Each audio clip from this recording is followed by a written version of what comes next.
கொரியாவோட deadliest crime சிண்டிகேட்ல நம்ம 2 யூனே தான் top enforcer. ஆஹா, அவன் பேரை சொன்னாலே தெருவெல்லாம் சில்லுன்னு ஆயிடும். போலீஸ்காரங்க கூட அவனுக்கு ஒரு கோட் நேம் வச்சாங்க. என்னன்னு கேளுங்க, காப்ளின். ஒவ்வொரு ஜாபும் ஒரே மாதிரி தான் முடியும். ஒரு குவியல் பாடிஸ், அதுவும் அவனோட முகத்தை பார்த்த சாட்சி கூட கிடையாது. ஆனா இந்த ஃப்ளட்ஷெட்லாம் ஒரு பக்கம் இருந்தாலும் அவன் ஒரு ஹிடன் லைஃப் வாழ்ந்தான். வீட்ல அவன் ஒரு ஹஸ்பண்ட், ஒரு ஃபாதர். தன்னோட டாக்டர் ரொம்ப லவ் பண்ணான். ஆனா அந்த லவ் அது சும்மா இல்ல, ஒரு காஸ்ட் கொடுத்துச்சு. வருஷக்கணக்கா பயந்து பயந்து அவனோட வைஃப் என்ன பண்ணா தெரியுமா? அவனை குயிட் பண்ண சொன்னா. கில்லர் ஒருத்தன் நம்ம பிள்ளைய வளர்க்க வேண்டாம்னு சொல்லிட்டா. ஆனா அவன் லிசன் பண்ணவே இல்லை. ஜாப் கூப்பிட்டுக்கிட்டே இருந்துச்சு, அவனும் ஆன்சர் பண்ணிக்கிட்டே இருந்தான். டிஸ்டன்ஸ் அதிகமாயிட்டே போச்சு. எவென்ச்சுவலி அவனோட வைஃப் என்ன பண்ணா தெரியுமா? அவங்க பொண்ணு பக்கத்துல கூட அவனை விடல. சீஸ், அவன் ஸ்கின்ல ஒரு மாதிரி ஸ்டிங்க் இருந்துச்சாம். என்ன கொடுமை சார் இது! அடங்கொய்யால சாவுன்னு சொல்லிட்டா. பொண்டாட்டி தூங்குனதுக்கு அப்புறம் அவன் லவ் பண்ண பொண்ணோட சைலண்டா கொஞ்ச நேரம் திருட்டு முழிச்சிருக்கானே, அவ்வளோதான் பாக்கி அவனுக்கு. அடுத்து ஒரு வேலையாம். ஒரு ரைவல் GROUPI காலி பண்ணணும். டூயூன் யோசிக்கவே இல்லை, டக்குன்னு தலையாட்டிட்டாரு. யங் மீன்னு ஒரு சின்ன பார்ட்னர் அவன்கிட்ட ஒண்ணுமில்ல. புல்லட் பறக்க ஆரம்பிச்ச உடனே யங் மீன் சுருண்டு விழுந்துட்டான். அடி பலமா பட்டிருச்சு, யூஸே இல்லாம போயிட்டான். அதனால டோயன் களத்துல இறங்கினாரு. ஒன்னா எல்லாரையும் முடிச்சிட்டாரு. அந்த ரத்த களரி எல்லாமே அவரோட தனி ஆட்டம். போலீஸ் மின்னல் வேகத்துல வந்தாங்க. அந்த படுகொலை நடந்த இடத்துல 2 அட்டாக்கர்ஸ் இருந்தாங்கன்னு சொல்லிட்டு போயிட்டாங்க. ஒருத்தர் அடிபட்டவரு, இன்னொருத்தர் பயங்கரமான ஆளு. அவரோட துல்லியமும் கொடூரமும் பார்த்தா இது ஒரு PROவோட வேலைன்னு தெரிஞ்சு போச்சு. அந்த மொத்த கொலைகளையும் ஒருத்தரே பண்ணியிருக்காரு. எல்லா தடயங்களும் ஒரு பேரையே காட்டுது, காப்ளின். ஏற்கனவே நடந்த சம்பவங்கள்ல இருந்த மாதிரியே அதே மாதிரி ரூட்டீன், அதே ரூத்லெஸ் எஃபிஷியன்சி. இந்த தடவை போலீஸ் ரெடியா இருக்காங்க. காப்ளின் மட்டும் இல்ல, அவனை காப்பாத்துற மொத்த சிண்டிகேட்டையும் வேட்டையாட ஒரு பெரிய HUNTI ஆரம்பிச்சிட்டாங்க. என்ன ஒரு கிரிமினல்ஸ்டா இவங்க! ஐயையோ, உள்ள ஒரு மோல் ஏற்கனவே உட்காந்து உள்ள இருந்தே எல்லா இன்டர்லையும் கலெக்ட் பண்ணிட்டு இருந்தான் பாருங்க. சூடு ஏற ஏற நம்ம டவுன் ஒரு ஹிட் அண்ட் சேஃப் ஹவுஸ்ல உட்காந்து யங் மீனுக்கு ட்ரீட்மெண்ட் கொடுத்துட்டு இருந்தாரு. மிஷன் ஃபெயிலியர்ல இருந்து ரெக்கவர் ஆகிட்டு இருந்தவர். ஆனா ரெக்கவரி அவ்வளோதான் முடிஞ்சது. யங் மீனுக்கு ஒரு நியூஸ் வந்துச்சு, அவனோட டாட்டர் ICUல இருக்காளாம். நல்ல வேளை பொண்ணு பொழைச்சா. ஆனா சந்தோஷம் கொஞ்ச நேரம்தான். மெடிக்கல் பில்ஸ் மண்டைய பொழந்தது. யங் மீன் சிண்டிகேட்டுக்கு புதுசு, கனெக்ஷன்ஸ் இல்ல, சேவிங்ஸ் இல்ல, கட்ட காசு இல்ல. அவ்வளோதான் முடிஞ்சதுன்னு நினைச்ச நேரம் புது ஆர்டர் வந்துச்சு. எல்லா ஹிட்மன்ஸும் ஹெட் குவார்ட்டர்ஸ்க்கு வரணும். யங் மீன் வந்து சேர்ந்தா ஒரு நைட் சேர் வெயிட் பண்ணிட்டு இருந்துச்சு. ரூம் சென்டர்ல நம்ம பேக்கோட சன், ஒரு கோல்டு பிளட் லீடர், ஒருத்தரை டார்ச்சர் பண்ணிட்டு இருந்தாரு. அவன் ஒரு போலீஸ் இன்ஃபார்மெண்ட்னு குற்றம் சாட்டப்பட்டான். அவன் இல்லவே இல்லைன்னு திரும்ப திரும்ப சொன்னான். பேக்கோட சன் கேட்கவே இல்லை. போனை புடுங்கி லாஸ்ட் நம்பருக்கு டயல் பண்ணான். ஒரு வாய்ஸ் ஆன்சர் பண்ணுச்சு, டிடெக்டிவ் சாய். அவ்வளோதான் பேக்கோட சன்னுக்கு போதும் வெர்டிக்ட் வந்துடுச்சு. பேக்கோட சன் யங் மீன் கையில ஒரு நைஃபை கொடுத்தான். அவரை கொல்ல சொன்னாங்க. அப்பப்பா, என்ன கொடுமை! துரோகி. ஆனா யங் மீன்னால முடியல. அப்படியே உறைஞ்சு போயிட்டான், பயத்துல நடுங்கிட்டான். கொலை செய்ய முடியாம அப்படியே நின்னுட்டான் பாருங்க. செகண்ட்ஸ் அப்படியே ஊர்ந்து போகுது. அப்போ டன் முன்னால வந்து கூலா, எவ்வளோ எஃபிஷியண்டா, எமோஷனே இல்லாம கத்திய வாங்கி வேலையை முடிச்சிட்டான். ஒரு வார்த்தை கூட இல்ல, ஒரே சைலன்ஸ். அப்படியே திரும்பி போயிட்டான். யங் மீன் அப்படியே ஷாக் ஆகி நிக்கிறான். அந்த நிமிஷத்துல உண்மை அப்படியே பளிச்சுன்னு தெரிஞ்சுது. இவன் வெறும் மனுஷன் இல்ல, ரத்தத்திலையும் சைலன்ஸ்லையும் உருவான ஒரு மித். அண்டர்வேர்ல்ட் ஆட்டி படைக்கிற ஒரு கோஸ்ட். அந்த இன்ஃபார்மெண்டோட சாவு செய்தி டிடெக்டிவ் சோய் காதுக்கு போச்சு. உடனே அந்த மோல் இருந்த அபார்ட்மெண்ட் போய் தடயத்தை தேடுறாரு. உள்ள ஒரு கோடட் மெசேஜ் ஒரு கேலண்டர்ல எழுதியிருக்கு. அது சங்மி ஃபர்னிச்சர் ஸ்டோர்னு ஒரு ஹிடன் பேஸ் பத்தி சொல்லுது. இங்க யங் மீன் அப்படியே உடஞ்சி போயிட்டான். அவ பொண்ணு டாக்டர் பில் இன்னும் கட்டாம இருக்கு. வேற வழியே இல்லாம பெக் பையன் கிட்ட திரும்ப ஒரு வேலை கேட்டு கெஞ்சிறான். அது என்ன வேலைன்னு அவனுக்கு முக்கியம் இல்ல, பணம் வேணும். அவன் எதையும் செய்வான். அடேங்கப்பா, பேக் அண்ட் டைம் வேஸ்ட் பண்ணல பாருங்க. அவன் மைண்ட்ல ஒரு டார்கெட் இருந்தான். யாருன்னா ஹாய்காங், ஒரு பெரிய சிண்டிகேட்ல பெரிய ஆளு. அதுவும் டன்னோட ஃபர்ஸ்ட் மென்டரா இருந்தவன். சும்மா இல்லீங்க, இது வெறும் கொலை இல்ல, பியூர்லி பர்சனல். யங் மீன் அந்த பேரை கேட்டதும் கொஞ்சம் ஹெசிடேட் பண்ணான். ஆனாலும் அந்த ஜாபை எடுத்துக்கிட்டான். அடுத்த நிமிஷமே யங் மீன் ஒரு நைஃப் எடுத்துக்கிட்டு ஹாய் காங் அபார்ட்மெண்ட்குள்ள நுழைஞ்சிட்டான். ஹாய் காங், குக்கு தெரிஞ்சு போச்சு என்ன நடக்க போகுதுன்னு. யார் அனுப்பியிருக்காங்கன்னு தெரியும். ஆனா அசரல பாருங்க. கொஞ்ச நேரத்திலேயே ஒரு ஜயண்ட் மாதிரி இருந்த ஆளு ஹாய் காங் அந்த ரூக்கிய மடக்கிட்டாரு. ஆனா யங் மீன் சும்மா விடுற மாதிரி இல்ல. பயங்கர ஸ்பீட்ல அட்டாக் பண்ணி ஹங்க பிரேக் பண்ணிட்டான். ப்ளோ பை ப்ளோ சீனே மாறி போச்சுங்க. கடைசி ஸ்டாப்ல யங் மீன் தன்னோட முதல் மேஜர் கில்ல தனியா முடிச்சிட்டான். ஆனா ரிவார்ட் பார்த்தா வெறும் ஸ்லாப், ஒரு சின்ன பே அவுட், சும்மா பேச்சுக்கு ஒரு பிரைஸ். சொன்னதுக்கும் கிடைச்சதுக்கும் சம்பந்தமே இல்ல. பாக்கி பணத்தை கேட்டதுக்கு பேக்கோட பையன் கோபத்துல கத்திட்டான். அங்கதாங்க பிரேக் ஆகிட்டான் யங் மீன். ஒரு ஃபிளாஷ் மாதிரி ஸ்னாப் ஆகி பேக்கோட பையனை வைத்தல ஸ்டாப் பண்ணிட்டு ரூம்ல இருந்த எல்லா பில்லையும் தூக்கிட்டு ஓடிட்டான். அட்டாக் முடிஞ்சதுக்கு அப்புறம் பேக் ஆத்தாடி, டேய் மச்சான்ஸ் கேளுங்க கேளுங்க. ரத்தம் சொட்ட சொட்ட மூச்சு திணறி பெக்கோட சான் டியூன் வந்ததும் அப்படியே பார்த்தான் பாருங்க. வேற வார்த்தையே தேவையில்லை மக்களே. முடிவு வந்துடுச்சுன்னு 2 பேருக்குமே தெரிஞ்சு போச்சு. கடைசி மூச்சுல பெக்கோட சான் யாரு அவனை காட்டி கொடுத்ததுன்னு சொன்னான் பாருங்க. காப்ளின் வேலைய முடிப்பான்னு நினைச்சான் போல. ஆனா டவுன் யூன் ஓட லக் அன்னைக்கு காலி. பெக்கோட சான் அப்படியே சரிஞ்சு விழுந்தான். நிமிஷத்துல டிடெக்டிவ் சாய் கன்னா பின்னான்னு ஜிஎன் தூக்கிட்டு வந்தான் பாருங்க. ரூம்ல டியூன் மட்டும் தனியா மாட்டின்டான். அப்படியே பிரைம் சஸ்பெக்டா மாறிட்டான். பேசாம இருந்தான். என்ன ப்ரூஃப் வச்சிருக்கான்? யாரு சாட்சி? ஒண்ணுமில்ல.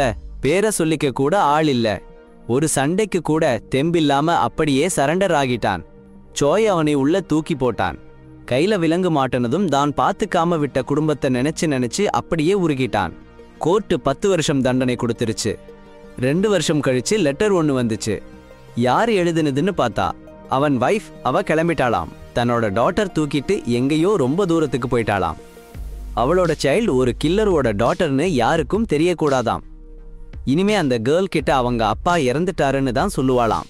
ஒருவேளை அவன் எப்போதாவது ஃப்ரீயா வந்தா கூட ஒன்று மட்டும் தெளிவா சொல்லிட்டா, அவன் வரவே கூடாதாம், அப்படியே போயிடணுமாம். அட கொடுமையே. கண்டுபிடிங்க அவங்கள.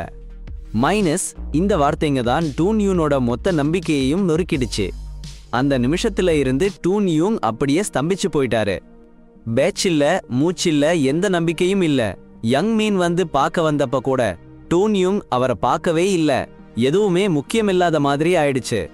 கடைசியில யங் மீனும் வர்றத நிறுத்திட்டாரு. ஆனா அவர் எங்கேயும் போகல. அதுக்கு பதிலா அவர் ஒரு பெரிய சிண்டிகேட் உருவாக்கினாரு.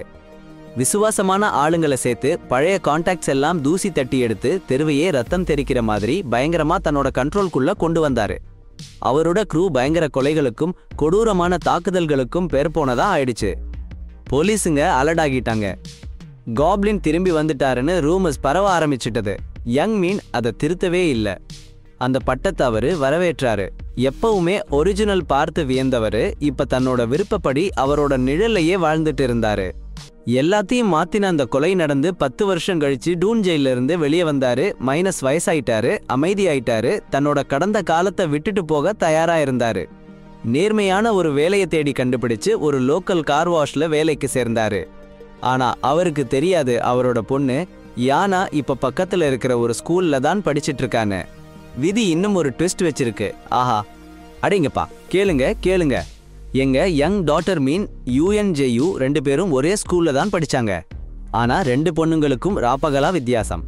யுஎன்ஜேயுவை பாத்தீங்கன்னா ஒரே கத்தல் கொடுமை எல்லாரையும் அடக்கி ஆளணும்னு நினைப்பா. ஆனா நம்ம யானா அவளோட குணமே வேற. சாந்தம், நியாயம், தர்மம்னு நிப்பா. தட்டி கேட்க துணிச்சல். யுஎன்ஜேயு அவளோட கிளாஸ்மேட்ஸையே புள்ளி பண்றத பார்த்துட்டு சும்மா விடுவாளா? தட்டி கேட்டுட்டா. அப்போ ஆரம்பிச்சது பாருங்க 2 பேருக்கும் சைலண்ட் வார்.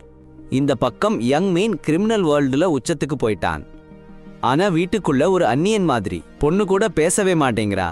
ஒரு கட்டத்துல சரி பண்ணலாம்னு டிஆர்ஒய் பண்ணிடுறான். ஒரு தடவை டின்னர் கரெக்டா வீட்டுக்கு வந்துட்டான். ஆனா அப்பவே டேமேஜ் நடந்து முடிஞ்சது. யுஎன்ஜேயு அவனை ஒதுக்கி வச்சுட்டா. யங் மீன் பவர்ல வாழ்றான். ஆனா நம்ம டியூன் அடக்கத்தோட வாழ்றான். கார் ஸ்க்ரப் பண்ணி தலையை குனிஞ்சிட்டு அமைதியா தன்னோட சிஓ ஒர்க்கர்ஸ் கிட்ட நல்ல பேர் வாங்குறான். ஆனா மனசுக்குள்ள ஒரு பயம் இருந்துகிட்டே இருக்கு. ஒவ்வொரு ராத்திரியும் தன்னோட வைஃப், டாட்டர் அவங்கள நினைச்சு ஏங்குறான். அவனை தொலைச்சிட்டான். ஆனா அவங்க வேணும்னு இன்னும் துடிக்கிறான். ஒரு ஆன்சர் கிடைக்காதான்னு துடிச்சு டிடெக்டிவ் சாய்ய பார்க்க போறான். என் ஃபேமிலியை கண்டுபிடிச்சு கொடுங்கன்னு கெஞ்சுறான். சாய் சரின்னு சொல்லிட்டாரு. ஆனா ஒரு கண்டிஷன் போடுறாரு. ஆஹா, அடுத்து என்ன நடக்கும்னு பார்க்கலாம். அடேங்கப்பா, யங்மி மேலே இருக்கிற அசிங்கத்தை தூக்கி வீசணும்னு நினைச்சான் போல. ஆனா டோயுன் அசரல, தயங்காம கட் பண்ணி சொல்லிட்டான். முடிஞ்சுது அந்த பாழா போன கதை. இனி கிரிமினல் வேலை கிடையாது, ரத்தம் சிந்தறதும் கிடையாது. தன்னோட பாசமான ஆளுங்களுக்காக கூட இல்ல. மறுபடியும் ஒர்க்குக்கு வந்தான் நம்ம டியூன். கார் வாஷ்ல மனுஷன் வெறித்தனமா வேலை செஞ்சான் பாருங்க. அவனோட பாஸ் ஹோக்கிங் பார்க்க ரொம்ப நல்லவரு, தாராள மனசுக்காரரு. ஆனா குடிச்சா ஒரு மாதிரி மாறிடுவாரு. ஒரு ராத்திரி ரொம்ப குடிச்சிட்டு ஹோக்கிங் வேற மாதிரி மாறிட்டான். சும்மா ஒரு மொமெண்ட்டை வச்சுக்கிட்டு டியூன் தன்னை கிண்டல் பண்றான்னு நினைச்சு பயங்கரமா அட்டாக் பண்ண ஆரம்பிச்சிட்டான். சீன் அப்படியே கண்ணாஃபினான்னு போய் போலீஸ்காரங்க வந்தா கூட கண்ட்ரோல் பண்ண முடியல. இந்த விஷயம் அப்படியே டிடெக்டிவ் சாய் காதுக்கு போயிடுச்சு. ஸ்டேஷனுக்குள்ள ஒரே ரகலையா இருக்குன்னு நினைச்சிட்டு வந்தா அங்க நடந்ததை பார்த்து அப்படியே ஆடி போயிட்டாரு. அங்க பைட்டிங் முடிஞ்சிருச்சு. டன் எந்த கேஸும் போடல. அதுக்கு பதிலா ஹோக்கிங் சாப்பிட வாங்கன்னு கூப்பிட்டுட்டு இருந்தான். ஒரு காலத்துல தயங்காம கொன்னுட்டு இருந்த மனுஷன் இன்னைக்கு பொறுமையோட உச்சமா இருக்கானே. சோய் முதன்முறையா அந்த மாற்றத்தை பார்த்து அப்படியே உருகி போயிட்டாரு. அது அப்படியே மனசுல பதிஞ்சிடுச்சு. அதனால என்ன பண்ணாரு தெரியுமா? எந்த கண்டிஷனும் இல்லாம உதவி பண்ணலாம்னு முடிவு பண்ணிட்டாரு. உடனே டவுன் போய் பார்த்தாரு. டவுன் யூனோட அபார்ட்மெண்ட் வந்து அவன் எத்தனை நாளா தேடிட்டு இருந்தானோ அந்த அட்ரஸ் கொடுத்தா பாரு. அது யாரோடது தெரியுமா? அவனோட எக்ஸ் ஒய்ஃப் ஜியாங்கோடது. இப்ப அவ ஒரு லோக்கல் ஹேர் சலான் நடத்திட்டு இருக்கா. அந்த ராத்திரி டவுன் யூன் அங்க கார்ல போறான். ஆனா என்ன ட்விஸ்ட் பாருங்க, அவனால உள்ள போக முடியல.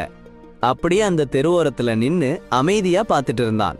ஆனா அவனுக்கு தெரியாத விஷயம் என்னன்னா, அவன் பின்னாலேயே வந்துட்டு இருந்தா. அவளுக்கு அவன் யாருன்னே தெரியாது. அவங்க அம்மா சலான் ஒரு ஸ்ட்ரேஞ்சர் முறைச்சு பார்த்துட்டு இருந்ததை மட்டும்தான் பார்த்தா. ஏன் அப்படி பாக்குறீங்கன்னு கேட்டதுக்கு அவன் ஒரு வார்த்தை கூட பேசல. டவுன் அப்படியே திரும்பி கார்ல ஏறி அவளோட டாட்டர் அங்கேயே விட்டுட்டு போயிட்டான். அந்த உண்மை அவனுக்கு தெரியவே தெரியாது பாருங்க. டவுன் தன்னோட கார்ல ஷேடோஸ்ல மறைஞ்சிருந்தான். எப்ப ட்ரபிள் வருமோன்னு காத்துட்டு இருந்தான். ஒரு ட்ரங்க் மேன் மேல தடுமாறி விழுந்து அவளோட போன் கீழே தள்ளி விட்டுட்டான். அப்படியே நிக்கிறா, அப்பாலஜி கேட்கிறா. ஆனா அந்த மேன் ரொம்ப ஹாஸ்டைலா மாறிட்டான். அவளை அடிக்க கை ஓங்குறான். அப்பதான் டவுன் என்ட்ரி கொடுக்கறான். இந்த கன்ஃபரன்டேஷன்னால ஜி யாங் கவனத்தை ஈர்த்து செலான்ல இருந்து வேகமா வெளியே ஓடி வர்றா.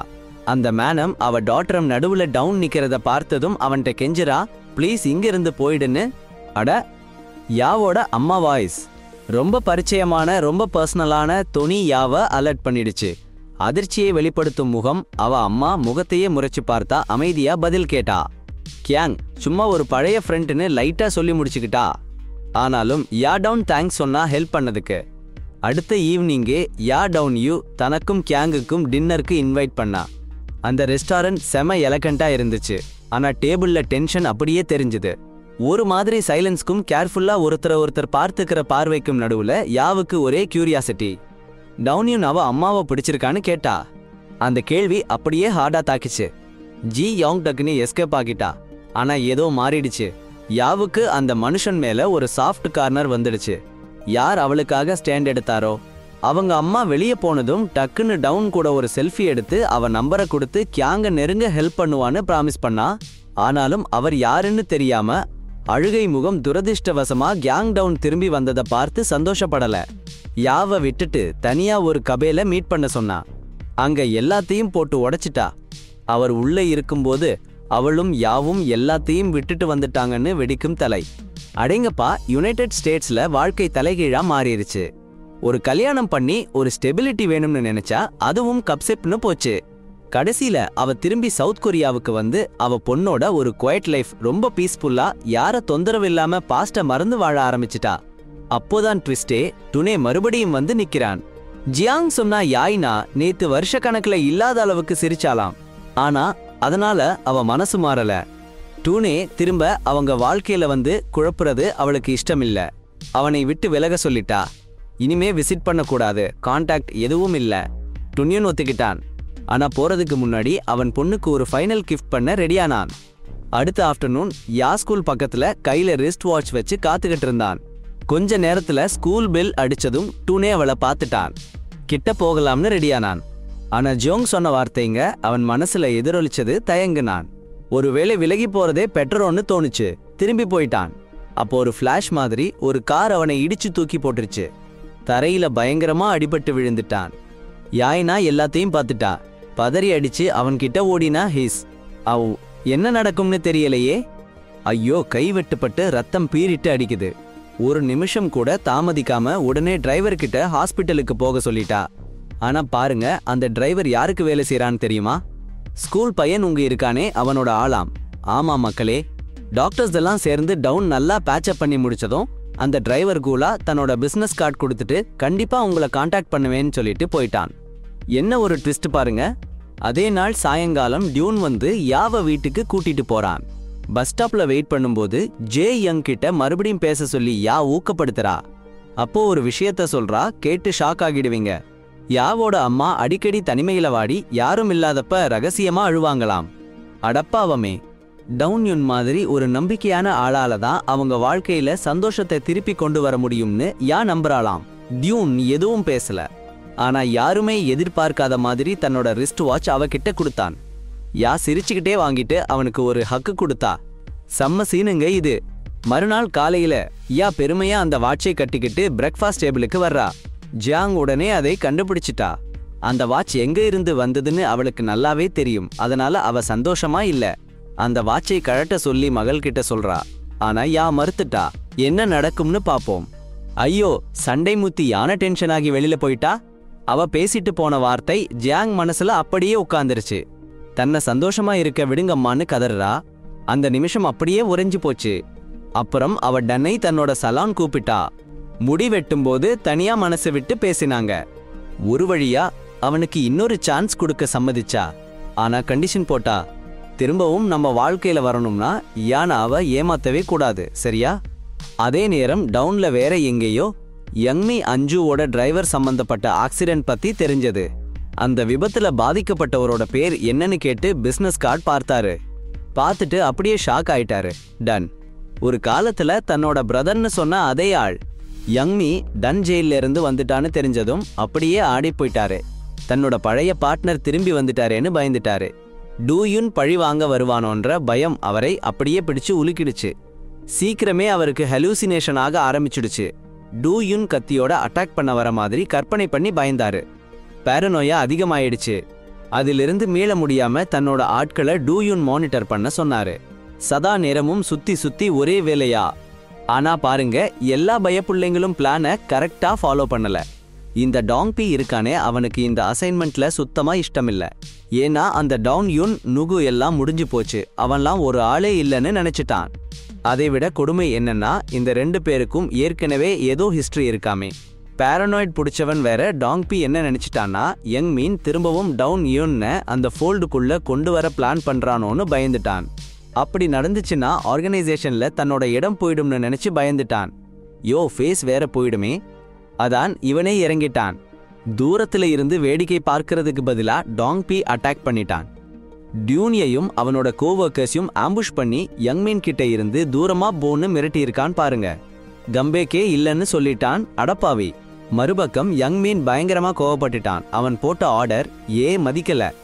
யாருமே அட்டாக் பண்ண சொன்னதில்லையா. தண்டனையா டாங்பியை போட்டு அடிச்சு மீதி க்ரூம் மெசேஜ் கொடுத்துட்டான். ஆமாம் சொல்லிட்டான்.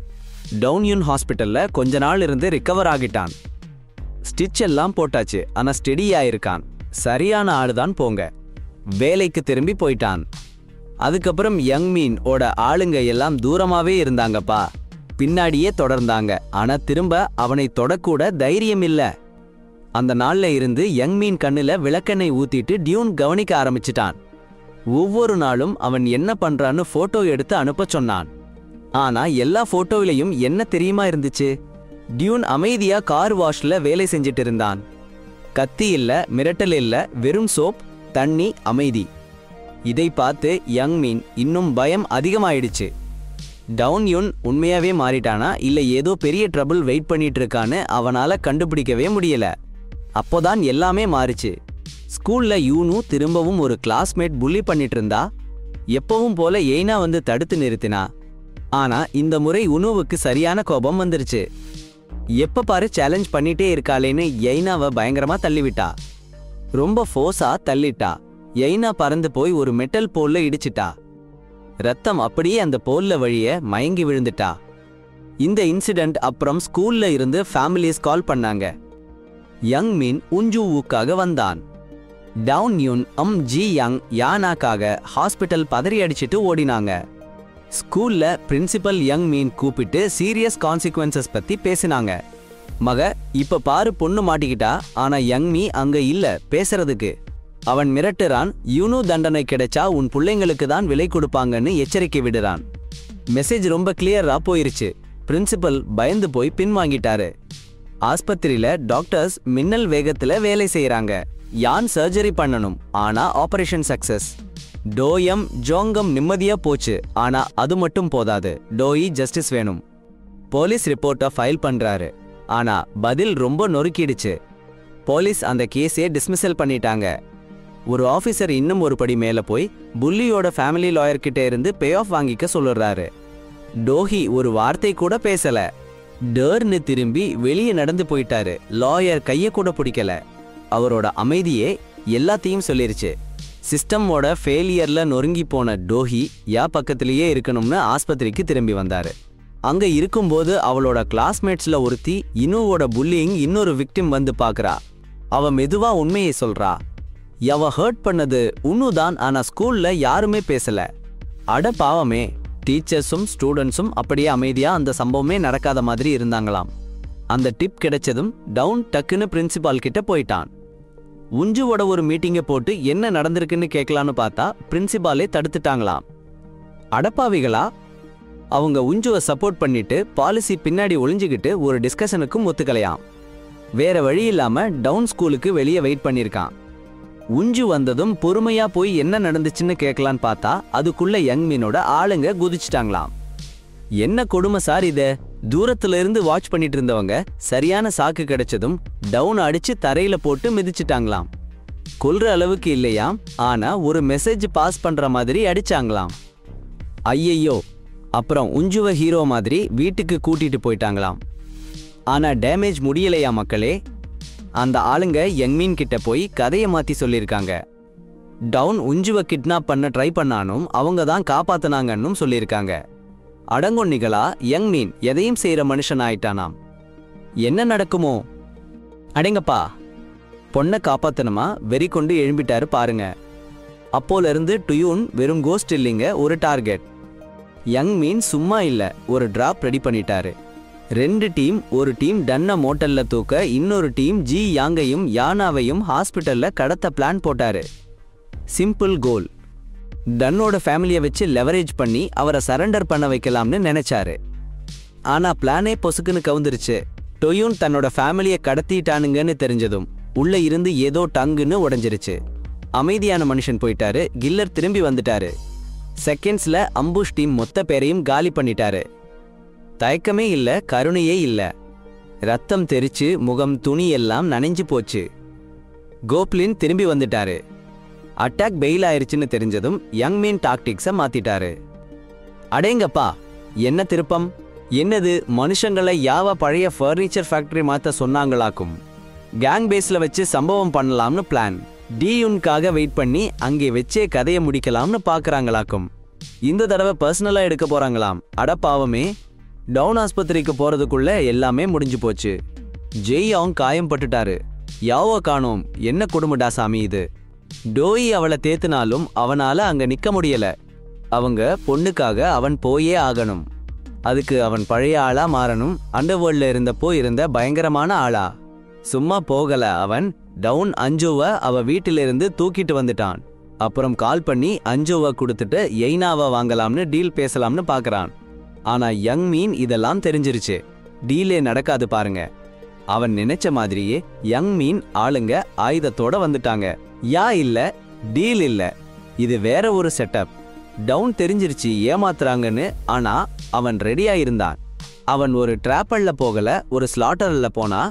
கொஞ்ச நேரத்திலேயே ஆம்புஷ் பண்ண வந்தவங்களை எல்லாம் காலி. ஒரே ஒருத்தன் மட்டும் மிச்சம்.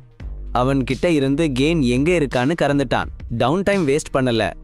டோயுன் உஞ்சு ஹைகுங் கிட்ட விட்டுட்டு கார் வாஷ் ஓனர் கிட்ட எல்லாத்தையும் சொல்லிட்டான். என்ன நடக்க போகுதோ? அப்புறம் அவர் கொடுத்தாரு ஒரே ஒரு சிம்பிள் ஆர்டர்.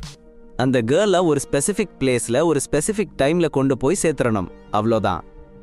அதுக்கப்புறம் DOUN நேரா போறாரு அந்த ஓல்ட் ஃபர்னிச்சர் ஃபேக்டரி. உள்ள யங் மீனம் அவனோட ஆளுங்களும் காத்துக்கிட்டு இருக்கிறாங்க. டென்ஷன் அப்படியே கிளாஸ் மாதிரி வெடிக்குது பாரா. ஒவ்வொருத்தனும் அவங்க டாட்டரை திருப்பி கேட்டுக்கிட்டு இருக்காங்க. ஆனா யாருமே அசரல. பார்த்தா இது பிளட்ல தான் முடியும் போல. நேரடியா மோதுறதை தவிர்த்துட்டு யங் மீன் DONGPELயும் இன்னும் 2 பேரையும் வேலையை முடிக்க அனுப்புறான். அந்த நேரத்துல அவன் DOUNYN கார்ல UNJU இருக்கான்னு தேட போறான். ஆனா பேக் சீட் காலியா இருக்குது. பிளான் ஏற்கனவே அவன் கண்ட்ரோல்ல இருந்து போயிருச்சு. திரும்ப உள்ள ஃபேக்டரி ஒரு வார் ஜோனா மாறுது. டியூன் 3 அட்டாக்கர்ஸையும் அடிச்சு தூக்குறான். ஆனா சும்மா இல்ல, 2 ஆழமான குத்து வேற. ஆனா உண்மையான சண்டை இப்பதான் ஆரம்பிக்க போகுது. அதுக்கு அப்புறம் வந்துச்சு அந்த ஷோ டவுன். காயம் பட்டிருந்தாலும் டியூன் யங் மீனை ஓவரா டேக் பண்றான். அவனால எப்போவோ முடிச்சிருக்க முடியும், ஆனா அவன் முடிக்கல. அவனுக்கு யங் மீன் உயிரோட வேணும். ஏன்னா யானா உயிர் அவனை நம்பி இருக்கு. ஒரு பயங்கரமான பஞ்ச் பிளேட்ஸ் மாத்தி மாத்தி அட்டாக் பண்ணி 2 பேரும் டயர்ட்ல கீழே விழுந்துடுறாங்க. ஆத்தாடி, என்ன சண்டை போ! தரையில் ரத்தம் தெறிக்க எலும்பு முறிஞ்சு போய் யங் மீன் அப்படியே சரிஞ்சு விழுந்துட்டான் பாருங்க. ஐயோ, யூனு எங்க இருக்கா? நான் அப்படியே கெஞ்சிடுறான். ஆனா நம்ம டோயூன் வாயை திறக்கவே இல்லை. சும்மா ஒரு சிக்னல் கொடுத்தாரு, அவ்வளோதான். நொடிப்பொழுதில கதவு திறக்குது. ஹங் எஸ்கோட் பண்ண 5 உள்ள வராங்க. அடேங்கப்பா, பிளான் ஒர்க் அவுட் ஆயிருச்சு. சண்டை ஆரம்பிக்கிறதுக்கு முன்னாடியே டோயூன் எல்லாத்தையும் ஏற்பாடு பண்ணிட்டாரு. யங் மீன் ஆடி போய் அப்படியே நடுங்கி யாவோட லொகேஷனை சொன்னான். ஃபேக்டரிக்கு பின்னாடி ஒரு க்ளோசெட்ல பூட்டி வச்சிருக்காங்களாம். உயிரோட இருக்கா, ஆனா மயக்கத்துல இருக்கா. உடனே ஹெல்ப் வந்துச்சு. எச்காங் கூப்பிட்ட போலீஸ்காரங்க ஆம்புலன்ஸ்னு ஒரே கூட்டமா வந்துட்டாங்க. எனவ் ஆம்புலன்ஸ்ல ஏத்தும் போது நம்ம டவுன் அமைதியா பார்த்துட்டு இருந்தாரு. லேசா ஒரு ஸ்மைல் பண்ணிக்கிட்டாரு. அவ சேஃபா இருக்கா, அவ்வளோ போதும். அப்படியே மயங்கி விழுந்துட்டாரு. மயக்கம் போட்டாரா இல்ல வேற ஏதாச்சும் ஆச்சான்னு தெரியல. சஸ்பென்ஸா முடிச்சிட்டாங்க. படம் முடியறதுக்கு முன்னாடி ஒரு ஃபிளாஷ்பேக். டூயுன் யங் மீன் 2 பேரும் அவங்களோட பிரைம் டேஸ்ல ஒரு மிஷனை முடிச்சிட்டு பக்கத்துல நிக்கிறாங்க. டவுன் யுன் தன்னோட பார்ட்னரை இழுத்து அணைக்கிறாரு. ஆஹா, என்ன ஒரு சீனு! சூப்பர்.